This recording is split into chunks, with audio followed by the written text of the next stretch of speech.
Buyer defaults on a property purchase. Seller gets to keep a 10% deposit. But is that always the case?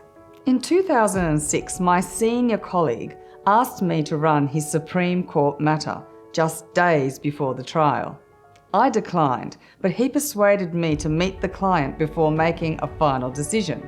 The client had defaulted on a $4.5 million property purchase and had paid half the deposit up front, and he was being sued for the remainder of the deposit.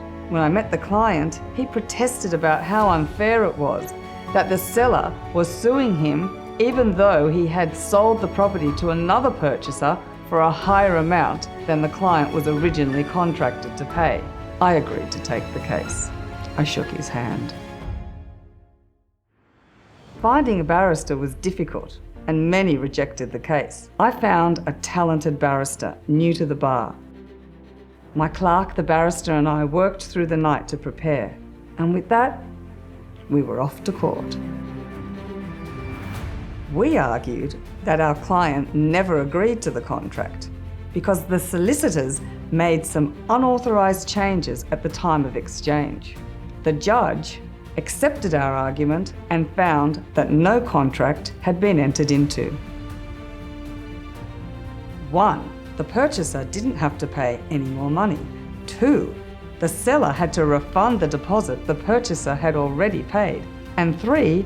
The seller had to pay the purchaser's legal costs. The issues on treatments of deposits and penalties were not considered in any detail because the judge found completely in our client's favour based on the no contract argument. My senior lawyer colleague was delighted and found a renewed interest in the case, taking it back when it went on appeal. The Court of Appeal found there was a contract, but that no further deposit was payable because this was a penalty and not a true deposit. When you have a clause in a contract that your deposit is payable in parts, you need to be sure it's carefully drafted so it's not treated as a penalty. Parties need to ensure that both sides have authorised their solicitors to make any last-minute changes.